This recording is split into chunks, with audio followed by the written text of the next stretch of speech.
I'd like to start by thanking Jennifer for that very generous introduction, and also thanking Stephen and Mitchell Rails and Danaher for putting together this extraordinary gathering, and to thank all of you in the audience. On behalf of all patients and their families and friends, thank you for doing what you do for the rest of us. I also want to thank JC for his leadership in organizing the event, inviting me to participate, and for his friendship and mentorship over the last few years. He's been involved in many things that I've been working on at MIT in developing new payment models, new financial approaches to funding therapeutics. And that's what I want to talk to you about today. Now, I should begin with a bit of a disclaimer, because if you look on the program and you ask a 7-year-old which of these things is not like the other, that would be me. I'm really honored to be here among all of you, because I don't have your expertise. I'm a financial economist by training and trade. And the way that I got interested in healthcare was really quite by accident, not voluntarily. Over a 7-year period, 6 people close to me all died of cancer. And that was a real wake-up call for me. During those 7 years, there was a point where I concluded that somehow knowing me was carcinogenic. And, and then I realized that we're all in the same boat. We all know somebody who's been touched by cancer, either ourselves or friends or family. And in trying to help them through their situation, I realized very quickly that a cancer patient needs a financial economist about as much as a fish needs a 401k plan. Pretty useless. And I'm fairly good at what I do, like most of you, and so I'm not used to feeling useless.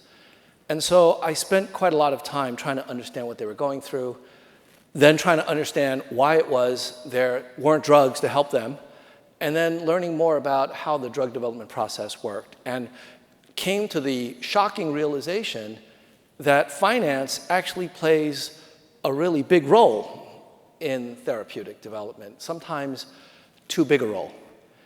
And so that's what I want to talk to you about today, about the role that finance plays, both positive and negative, and what we can do about it.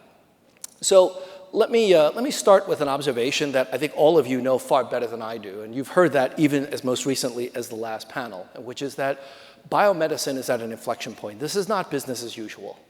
And I'd like to give you 3 examples of what that means. The first example has to do with, this doesn't seem to be, oh, here we go.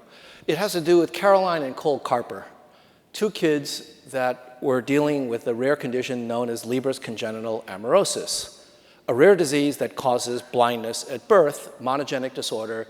And back in May of 2016, a newspaper article came out about a therapy that was being developed by Spark Therapeutics. It would be approved a year later, called Luxturna, that basically addresses this issue and restores sight. And how did it work? Or how well did it work? Well, Caroline was quoted a few days after her therapy, and she said, "I went outside when it was snowing, and I was like, oh, I can see the snowflakes. It was really cool to actually see something that I've never seen in my life before." It's extraordinary. Second example is about a company that was not too far away from my MIT office, Agilis Biotherapeutics.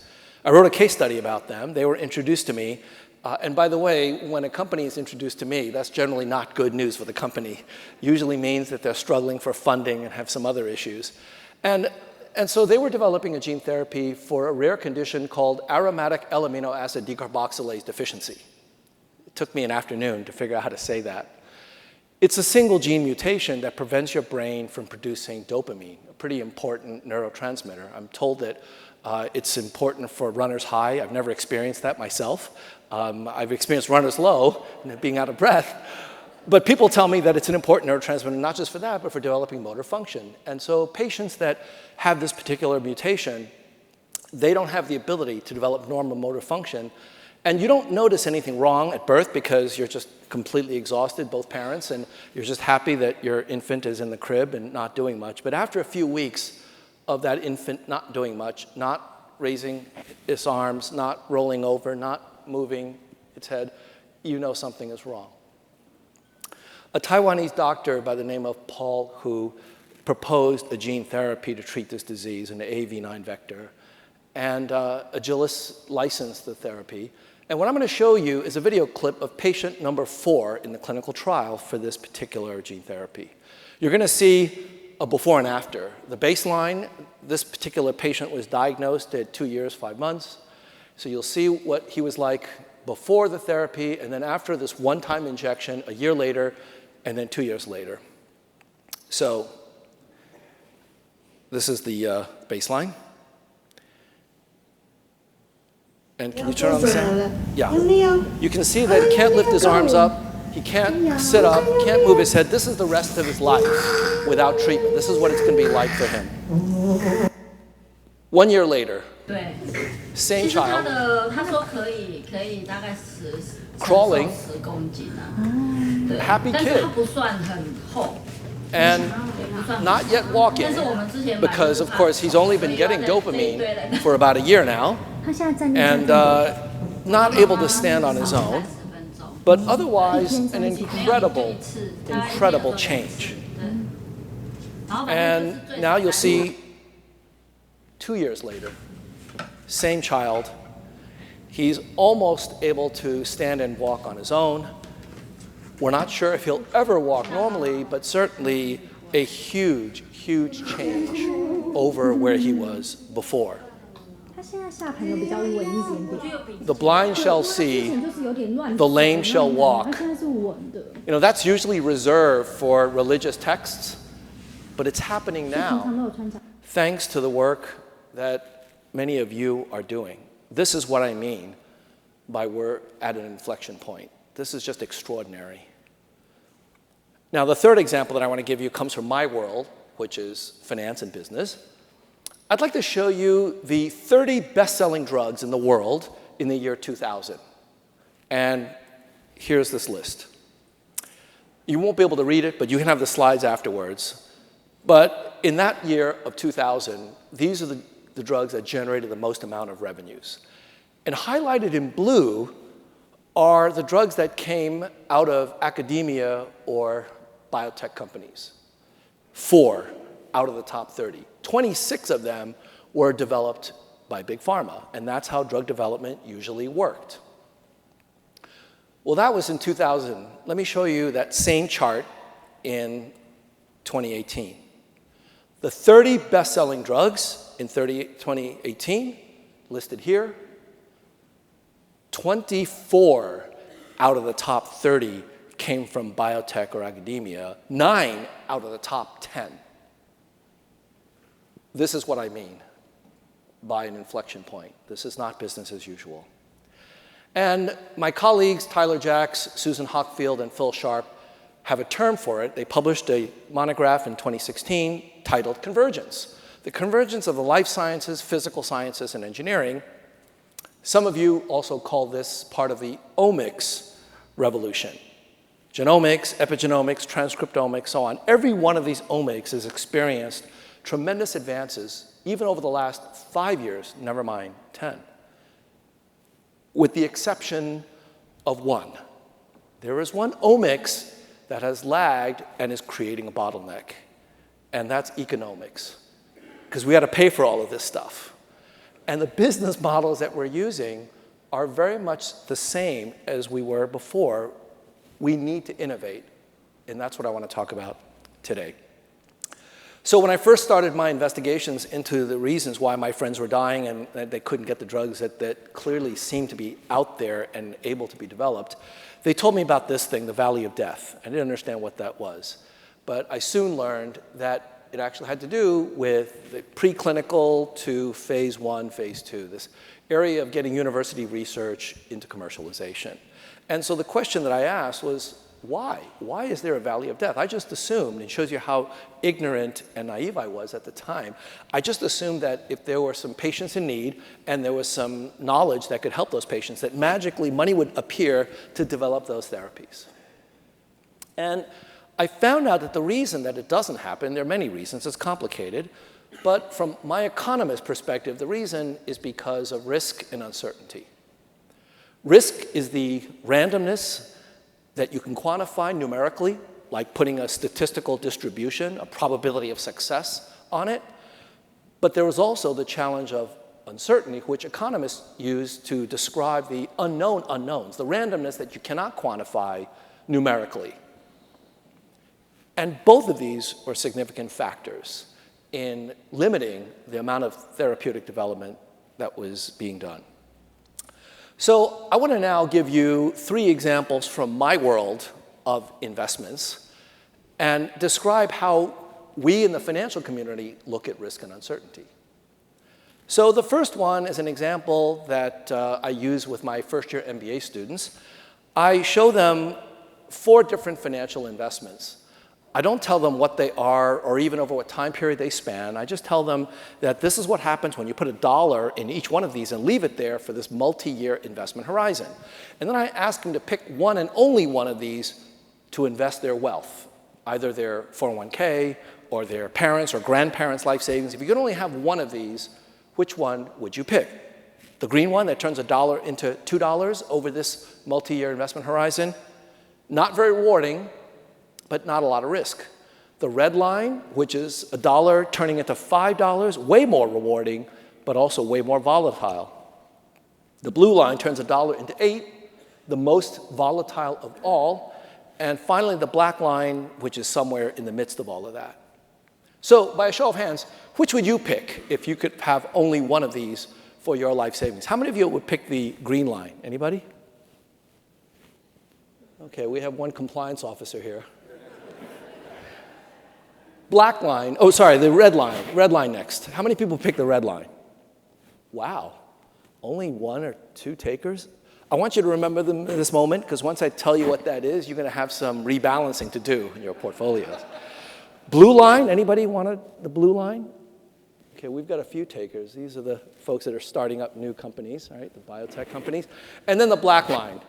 Yeah, by far the most popular investment because it seems to have the best trade-off between risk and reward. And that's sort of what investors are focusing on.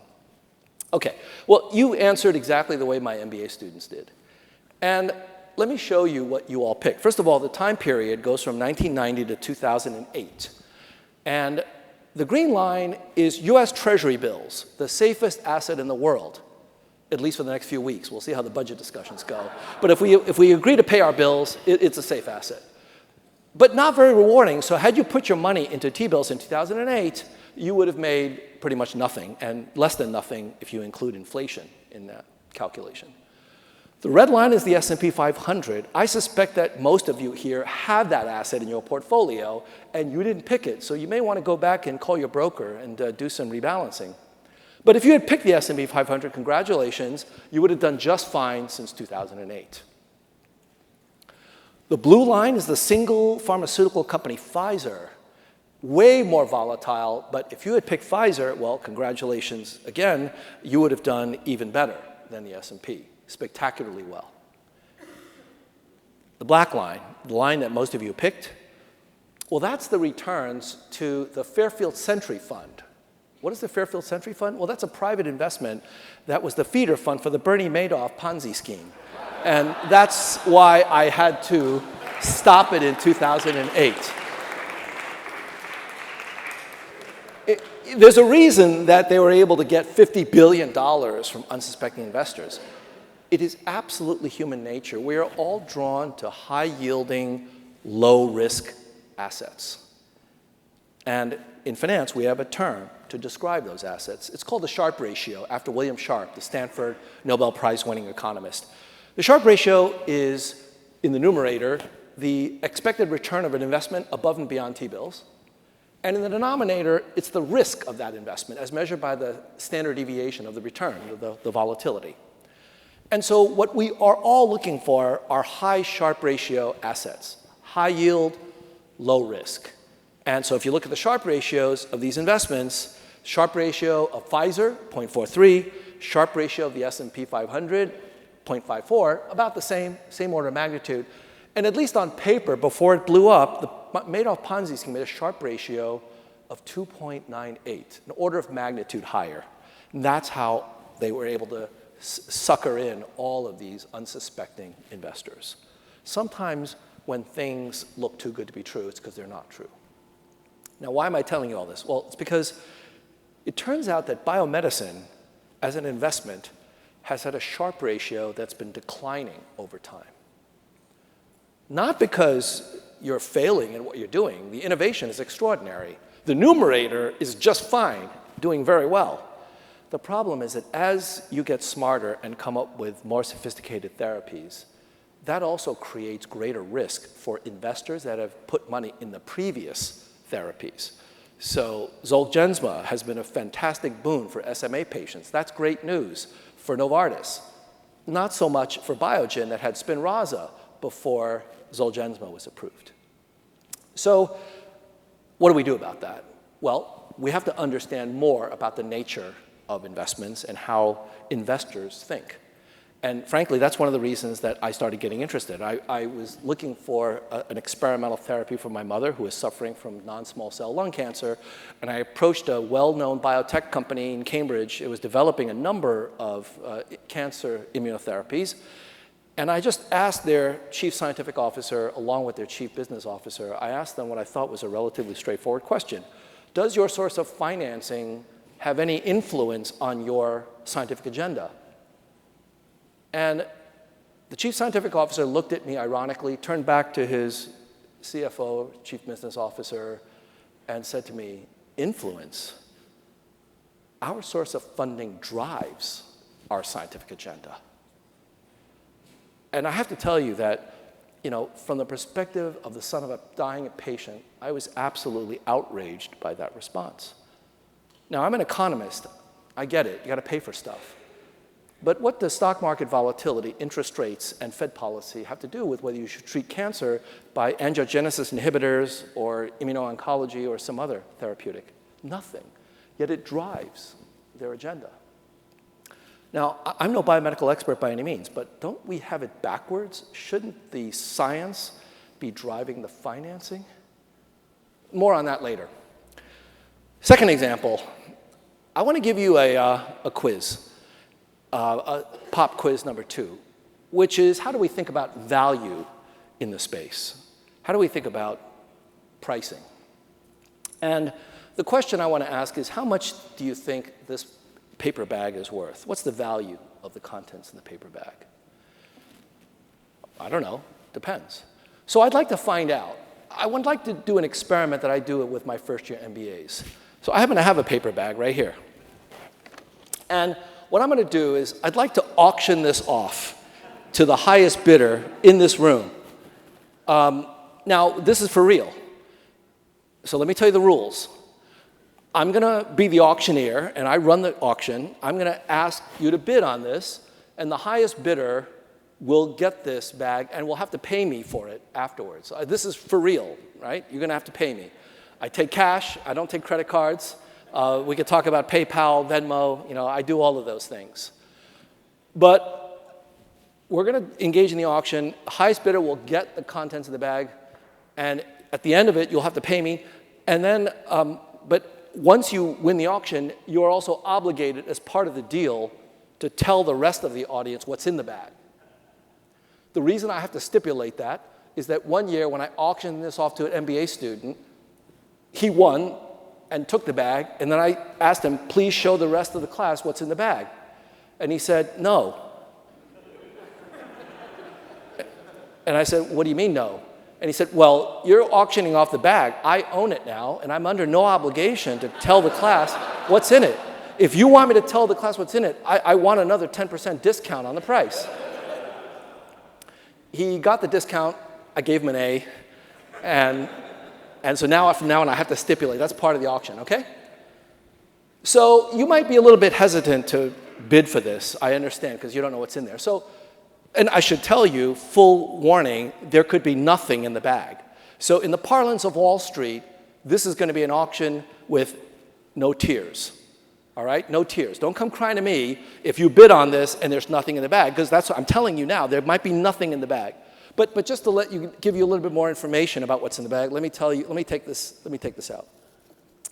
So this is what I'm auctioning off. Here. okay? Let me just make sure that it doesn't fall over. Let's start the bidding now. Who would like to bid? Yes? $10. $10 the high bid. Anybody want to bid higher than $10? Yes? $12. $12 the high bid. Yes? $20. $20 the high bid. Anybody else want to go higher than $20? Yes? $50. $50 high bid. Remember, there could be nothing in the bag. Just a reminder. $50 high bid. Yes? $51. $51. Anybody want to go higher than $51? $51 high bid. Is that it? Yeah. $55. $55. Anybody want to go higher than 55? 55 is the high bid. Anybody? What? $56. We're going to be here for a while. $56. Anybody going higher? $56. 56 is the high bid. Is that the high bid? Anybody want to go higher than $56? Yes. $75. $75 could be untold riches in this bag. $75. It could be nothing in the bag. Anybody want to go higher than that? $75. $75. Anybody else? Final bid, 75. Yes? $80. $80 the high bid. Anybody want to go $80? $80 going once, going twice? Yes. $85. $85 is the high bid. Anybody want to go higher than $85? $85? Yes. $86. $86 going once, going twice? Yes. $90. $90. Let's go. Anybody want to go higher than $90? We're on a roll here. We might be breaking 100 at some point. $90 going once. $100. We got $100. Oh my goodness. Did I mention there could be nothing in the bag? $100 going once, going twice. Yes. What? $110. $110. $110 the high bid. Anybody want to bid higher than $110? Going once, going twice. Yes. $113. $113. $113 is the high bid. Going once, going, yes. $125. Oh my God, $125. $125 for who knows what could be in this bag. Completely unknown. What? It doesn't matter. It is from me, but I'm a poor finance professor. Keep that in mind. $125 the high bid. Going once, going twice. Sold for $125, yes.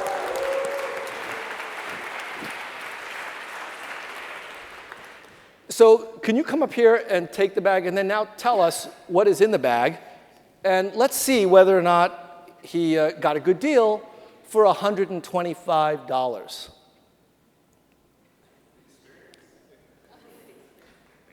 Hello. Okay, your name? I am Stephen Barish from L7 Informatics. I head our strategy and development group. Head of strategy, very good. Well, you made a very strategic. So would you mind taking the items out of the bag and telling us what it is and also what the street value is?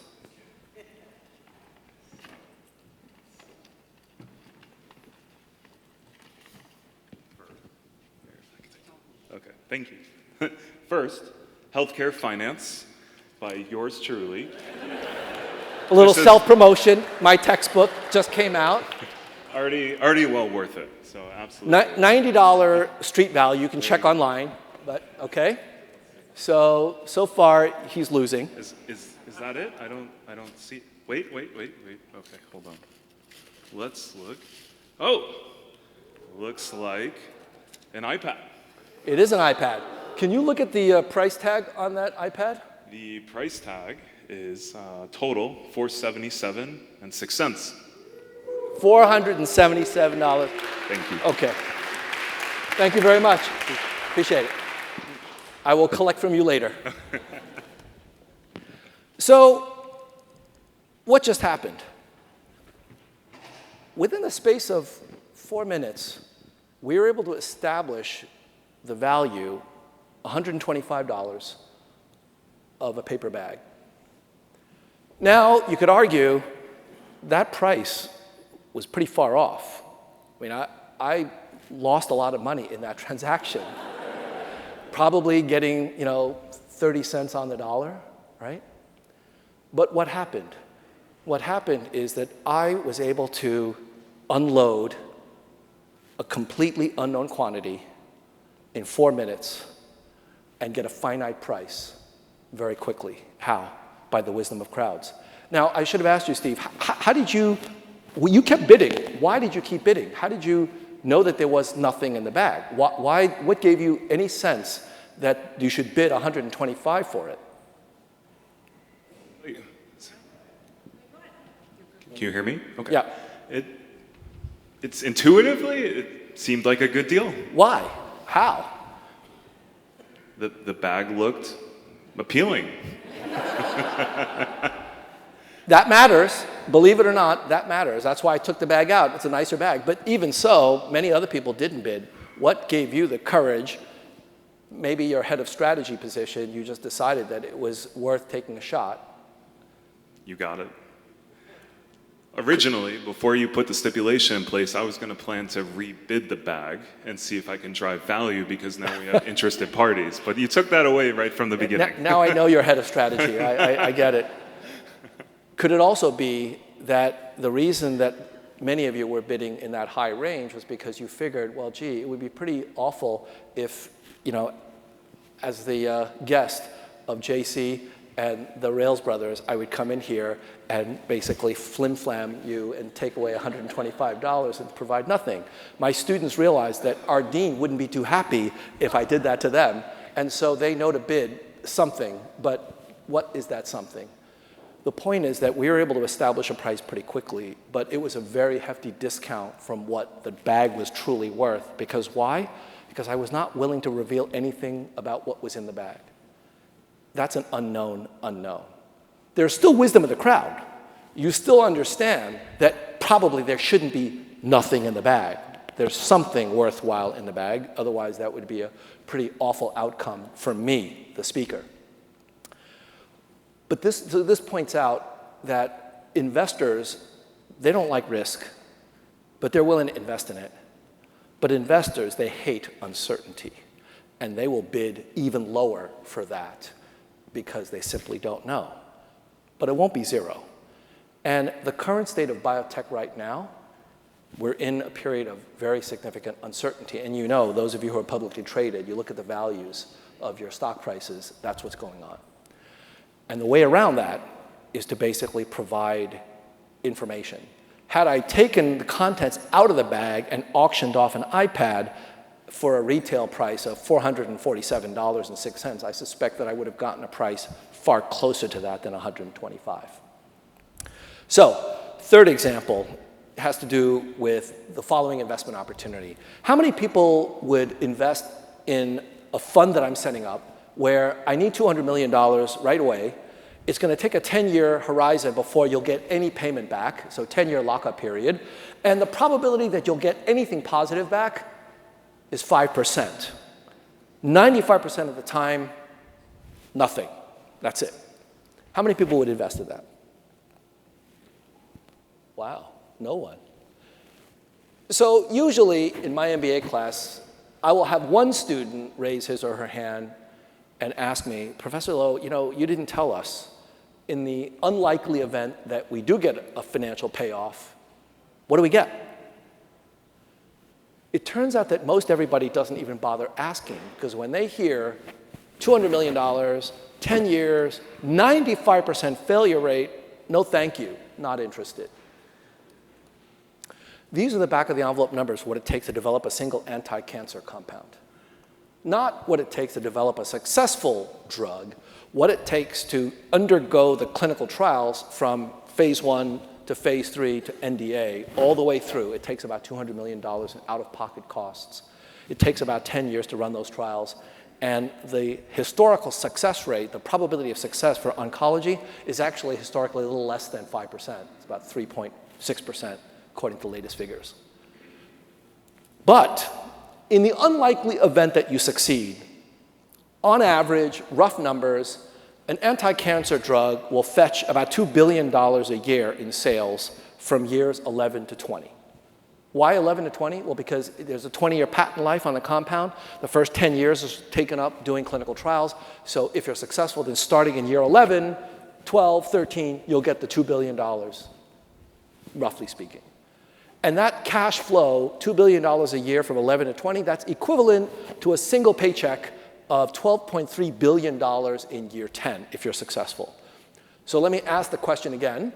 $200 million up front, 95% chance you'll get nothing, 5% chance that in 10 years I write you a check for $12.3 billion. How many people would invest in that? Okay, 1 or 2 takers. This is still way too risky. In fact, if you run the numbers, we're talking about something like an expected return of 12% over that 10-year investment period with a standard deviation of 423.5%. The Sharpe ratio is basically 0. And that's why we're not getting more money into the space. This is where financial engineering can make a difference. Suppose instead of investing in one of these things, we invested in, I don't know, maybe 150 of them, all at the same time. Now, financial audiences will often ask me, well, are there really 150 projects? This audience is not going to ask that question. You know there's a lot more than 150 projects out there. And if we invested 150 of them all at the same time, that's like $200 million times 150. That's like $30 billion. Where are we going to get $30 billion of capital? It's a lot of money, even in this audience. Well, as an economist, I have a very simple answer. The answer is, assume we have $30 billion. I'll tell you how we get it later. But if we had the $30 billion, look what happens. The portfolio has an expected return of 12%, but now the standard deviation goes down by the square root of the number of projects if I have statistically independent projects, and I'm going to come back to that later, and that means that the volatility goes down to 35%. The Sharpe ratio now is about 0.34. How many of you would invest in this fund if I were to put that together? Show of hands. That's where I'm getting the $30 billion. Not from me, from you. If I change the economics of this investment, I will draw more investors to this opportunity. Now, can we really raise $30 billion? And the answer is, of course, it depends. It depends on the portfolio characteristics. In particular, if I'm right that we can find 150 statistically independent projects, each with a probability of success of 5% of producing $12.3 billion in 10 years, not only can I fund this, but I can fund it using non-traditional sources of capital, namely bonds. I can issue cancer bonds. And how many cancer bonds can I issue? Well, it depends on the numbers. Let's run the numbers. What's the probability in 150 projects, each with a 5% success rate, statistically independent, what are the chances that I have at least 3 hits? And the answer is 98.18%. I've got a greater than 98% chance of producing 3 hits. And 3 hits means 3 times 12.3 billion or 36.9 billion. So I've got a 98% chance of producing a portfolio that in 10 years is worth 36.9 billion, which means I can issue bonds, 10-year bonds of up to 36.9 billion, and my default rate will be 1 minus 98.18%. And that means that as of a week or so ago, I would be issuing bonds at an interest rate of 5.26%, which means that I could actually raise 22 billion of the 30 billion that I need by issuing cancer bonds today. And if you allow me to use all the other tricks of the financial trade, things like collateralized debt obligations, credit default swaps, and the alphabet soup of all these securities, I can do even better than this. Now, some of you are smiling, wondering, really? Do we really want to do this? I mean, after all, didn't those securities get us in trouble in 2008? Yes, indeed, it did. In fact, that's what got me thinking along these lines. These financial engineering tools, they caused the financial crisis not because they didn't work. It's because they worked too well. They're incredibly powerful tools for raising large amounts of money for targeted purposes over very short periods of time, if you have the right structure. And that's what I want to talk about today. So how much capital do we need? Well, It depends. It depends on all of these parameters that you all know far better than I do. And given those parameters, you can actually calculate exactly how much you need and what the optimal financial structure is. And I've got source code with open source license. Anybody can download it, use it, incorporate it into your own calculations. But the bottom line is that in order to be able to do this, finance and biomedical experts have to collaborate. Neither side knows everything they need to know in order to implement this. And that's what I'm hoping to expedite with some of the discussions today. I'll give you an example of one such collaboration. So I wanted to understand whether or not this particular approach could work for a type of investment opportunity that didn't exist at the time, which was a portfolio of rare disease companies. Why rare diseases? Well, mainly because they have the unusual property that one rare disease therapeutic program, its failure or success is generally uncorrelated with another one. Now, that's not always true. Of course, if we have two gene therapies, they're using the same vector, then even though they're targeting different diseases, they could be very highly correlated if there are immunogenic effects with the particular vector. But apart from those cases, you can construct portfolios of rare disease therapeutics that have zero correlation, which is exactly the property that I used in my calculation before. So I collaborated with some researchers at NIH and CATS, where they have a rare disease portfolio. They're not obviously for profit, but they also know how much money they spend on these therapeutics. And so over the course of a couple of years, wrote a paper simulating a rare disease portfolio, and what we found was quite striking. That when you combine a bunch of rare diseases into a financial portfolio, you're going to get a return in this simulation of about 22% IRR, which is extraordinary because we're not assuming any selection ability here. There's no alpha in the terminology of finance. There's no skill. It's really just combining these quantities. So it turns out that one of my former students read this paper when it was a preprint, contacted me. He was a PhD student in chemical engineering at MIT and took one of my finance courses. And he was at a biotech company at the time and contacted me and said, Professor Lowe, you may not remember me, but I was in your class and I read your paper, it's really interesting. I was wondering if you mind redoing your calculations with my assumptions instead of your assumptions. And I said, absolutely, I'd be happy to do that because I would learn a lot from that exercise. So we did. We ran a few more simulations. Each time I ran a simulation, the results kept getting better and better and better. And so one day he came into my office and said, I just want to let you know, I quit my job yesterday. I'm going to do this. I got to tell you, that scared the hell out of me. I never had that effect on any student. And so I said, Neil, you sure you don't want to do a few more simulations? I mean, you've got a young child. He says, no, I'm really excited about this. Let's do it. So we built this company called Bridge Biopharma, focusing on rare genetic disorders, monogenic disorders. And we constructed the portfolio along the lines of what we simulated. The company came out of stealth mode in 2017, raised a fair amount of funding in that year, raised more a year later, got a number of investors interested in this portfolio model, had a nice IPO in 2019, and as of a few days ago, the company is worth about $1.4 billion, which is great news for investors. I felt guilty enough that I put some seed money in it. I wish I put a lot more into that company. But that's not what the company is proud of. What they're most proud of is their pipeline of 15 assets and another 15 programs that are under development. And as of last year, 2 FDA-approved drugs for conditions that would not have been treated if it weren't for what BridgeBio is doing. And last summer, a fast-track designation, and then just a few months ago, some very promising results for a treatment for achondroplasia.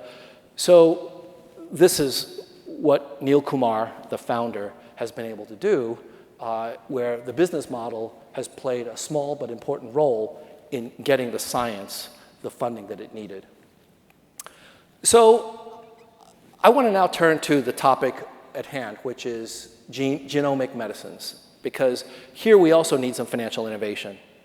And I'd like to tell you about what an economist would say in looking at this space. First of all, again, thank you for doing what you have done to deal with these diseases, because we are seeing now a number of these diseases being crossed off the list, cured, thanks to these incredible therapeutics that you are all working on our behalf. Most recently, Hemgenix, the approval for hemophilia gene therapy. And it's amazing, but there are financial consequences. Now, the question about whether we can afford these therapies comes to mind, not because of price gouging. You know, there was a point where this man was the most hated man in America because of his pricing, jacking up the price of drugs.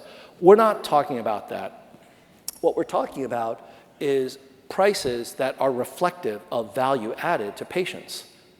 They are really high prices, but it's because you're making tremendous breakthroughs in the therapeutics. And the question is, can we afford these therapies? There are right now 203 gene therapies in late-stage clinical trials. And the success rates, as you heard from Dr. Marks, the success rates will not be 5%. It will be a lot higher than 5%. So we're going to have a lot of gene therapies to be able to contend with on the payment side. How are we going to do that? So the question about these high prices, from an economist's point of view, is actually pretty straightforward. I mean, $3.5 million for Hemgenix, is that worth it? Is that appropriate? Well, the economic logic, there are several reasons why I argue it is. The first is, well, what was the price of this therapy before it was developed? What was the price of curing hemophilia before this was developed? Infinite. So I just gave you a pretty big discount from infinity to $3.5 million. Now, you might not be convinced by that argument. Okay. But then the other argument that economists make is that a cure provides a lifetime of health. In fact, the government uses this concept in setting speed limits and making other decisions of life and death. They use the value of statistical life, which is currently estimated at $11.8 million. And so if you are saving a life, you are generating the equivalent of $11.8 million of value. At $3.5 million, Hemgenix is a bargain.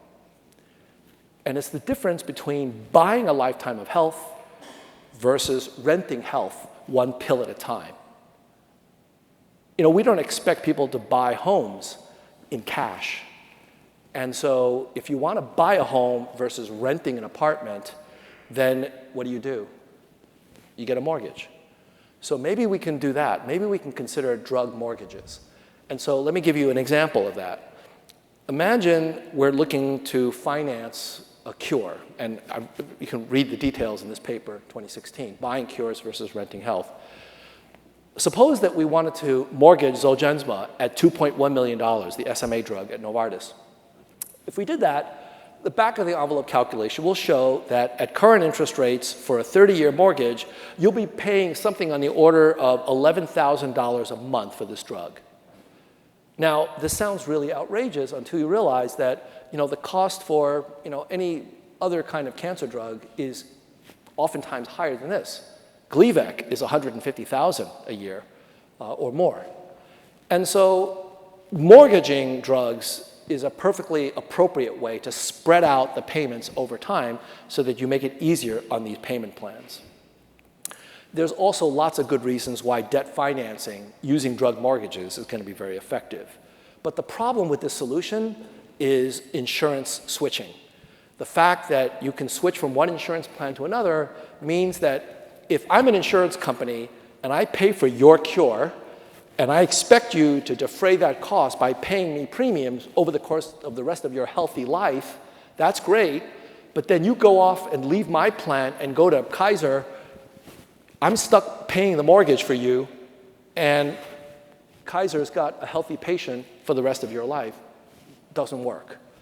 So one solution is, we can change the Affordable Care Act, and with a stroke of a pen, I can solve this problem. You know how I solve it?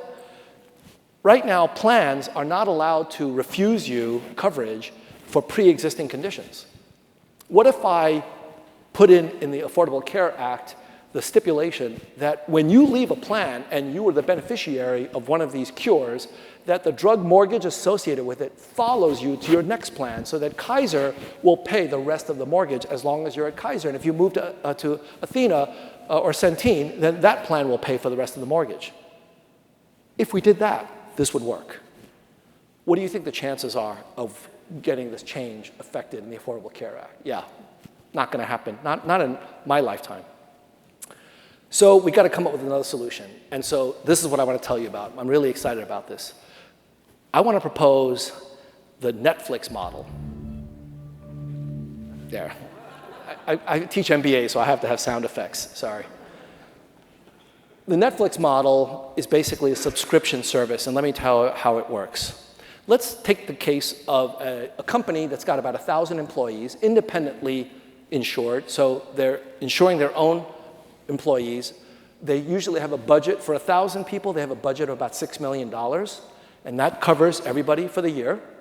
What they're worried about is if there is an SMA patient in that population. And if there is, that is going to wipe out, that one treatment will wipe out 1/3 of their budget. And that's a problem. So what do we do? Well, now what this company will do is get reinsurance. They want to offload the risk of SMA. So how do you do that? Well, you go to a reinsurance company like Gen Re, Munich Re, Swiss Re, AIG, and you ask them to provide insurance. So what this reinsurance company will say is, you pay me money, and in exchange, if you have an SMA patient, then I will agree to cover that cost entirely. Now, how much do you have to pay the reinsurance agent? It turns out that nowadays, the premium over the expected value of the event is on the order of 200%. It's a very, very expensive proposition. But if you get it, it will cover that risk. More often than not, what you're seeing with certain rare conditions is that the insurer will simply refuse to cover it. And that's a problem. So I started thinking, who is the lowest cost provider of insurance for SMA? Who is the one who can provide the insurance at such a low cost that nobody else can undercut that reinsurer? You know what the answer is? Novartis, the drug manufacturer, because they make the drug. And so what they can do is to provide the reinsurance, not with money, but with drug. So here's the deal. The deal is, suppose we propose to Novartis, hey, Novartis, I'm an independent insurer. I want you to cover 1,000 of my members. I'm willing to pay you 50 cents per member per month, right away, right now, and ongoing. And in exchange for that subscription, you pay for you treat any of my members if they have SMA. And if you set the premium correctly, and for Zolgensma, 50 cents is about the right number per patient per month, Novartis will be the reinsurer. And imagine if you did this, not just for Novartis, but for all of the other drug manufacturers out there. And you, of course, need a company to do this. You need Netflix to do this. And the purpose of Netflix is to set the premium so that it can show a menu of options. Here's a bunch of gene therapies and cell therapies. And if you, the independent employer, are self-insured, if you pay me, Netflix, a subscription of $5 per member per month, any of these conditions that will occur in your patient population, I will guarantee you that it will be covered. And what does Netflix do? I'll take that $5 per member per month, and I'll pay 50 cents to Novartis, I'll pay 10 cents to Bluebird, and so on and so forth, and distribute it. So who's the actual insurance company here? It's not Netflix. It's the drug companies. They are the lowest cost insurers because you're already bearing the risk of whether or not the drug works. So this is incremental risk that is not really going to affect your balance sheet. Instead, what it means is that you're going to get paid right away, cash, right away. So it solves a number of problems, but let me tell you one important problem that it solves in a very elegant way. So the Innovative Genomics Institute put out a feasibility study of gene therapies, Dr. Ernoff's institution. And here they say, unfortunately, the first generation of gene therapies are entering the market with price tags between 0.5 and 2 million per person. This is before Hemogenics. It should be 3.5 now. With reports of insurance companies denying or delaying coverage to qualified individuals. If you implement a subscription model, the incentive for the insurance companies is to actually identify every single patient in its population. Why? Because it's all you can eat. It's a buffet, and you've already paid the price. So you are absolutely going to want to make sure that you identify every single patient and get that patient treated for free. It's not for free because you're paying that 50 cents per member per month. So this actually incentivizes the insurer to look for the patients and get them treated. Other advantages, the drug manufacturers, you get cash now right away. You don't get cash, and you don't get lumpy cash when you identify patients and treat them. You start getting cash immediately because everybody is paying you a small amount in order to cover everybody and that subscription. What it means is that your earnings, instead of looking like this, it's going to look like that. And Wall Street, I can tell you from personal experience, they will love you for that.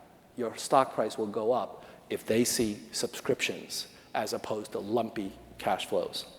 Also, one subscription can include multiple gene therapies, one-stop shop. We will effectively be able to create a single-payer healthcare system for gene and cell therapies. And once we see how well that works, that might just be the beginning of some type of a movement to think about single-payer systems more broadly. And finally, if we can get that single-payer system, that will reduce the risk and ultimately reduce the cost of these therapies. Okay, so last point I'm going to make, and I'm going to wrap up, have time for Q&A. There are three things we need to make this happen. The first thing we need is Netflix. We need the intermediary that will be able to compute the actuarial fair value of the premiums needed in order to support these, given the prices that these drug companies are going to charge. So Netflix does not tell the companies what they should charge. It takes their market prices as given, but then it computes the actuarial amount that will be equivalent to that value so that the company is not going to be out of pocket if it undergoes a subscription. That company I co-founded last year called Quantile Health, and it has now done those computations. You can actually take a look at a case study for sickle cell disease, which is going to be a big one. Second, we need Medicare to adjust the best price rule so as to not create problems with gene therapies that are retreating patients at zero cost. Medicare has done that. They've now implemented a multiple best price rule. Hasn't been tested yet, but it's out there. And finally, we need centers of excellence around the country, and indeed around the world, to administer these therapies so as to collect the data and to implement a kind of processes in a uniform way to make sure that we know if they're not working, why the therapies are not working. There's also some things going on in that dimension where I think we'll see that happening soon. Here's a case study of sickle cell you could take a look at your leisure. I won't go through it, but it runs the numbers. That's going to be a lot bigger impact than any of the other diseases that I mentioned. And so we really are going to need this kind of a subscription model when sickle cell gets approved. And ultimately, I believe that this model can actually address N-of-1 therapies like ASOs and other highly precision medicine. Okay, so let me wrap up by saying that this has become even more personal for me because of this gentleman here, Harvey Lodish. Some of you may have known the story, but if not, let me tell you, it's a really inspiring one. When I met Harvey, I decided right then and there, I want to be Harvey Lodish, and so will you when you hear the story. So in 1983, Harvey was approached by some colleagues asking if he would collaborate on developing a therapy for Gaucher syndrome. It's a single gene mutation that prevents your body from producing important housekeeping enzymes. And without it, by the time you reach your teens, if you have a certain serious variant of it, you're dead. So Harvey thought this was a great use of his time and skills, and so he agreed to collaborate. And by 1991, he succeeded in developing, he and his colleagues succeeded in developing the first ever treatment for Gaucher syndrome, Securitization, enzyme replacement therapy. And that drug and many of its variants have really changed the lives, saved many tens of thousands of lives since then. And you may have heard of Harvey's little startup. It's called Genzyme. And in 2014, it was acquired by Sanofi for $20 billion. Now, that's not why I want to be Harvey Lodish, although that's not a bad reason. I want to be Harvey because of what happened in 2002. In that year, Harvey's daughter was pregnant with her second child, Harvey and his wife's second grandchild, a boy named Andrew. Great name, by the way. Andrew was diagnosed in utero with Gaucher syndrome. What are the chances of that?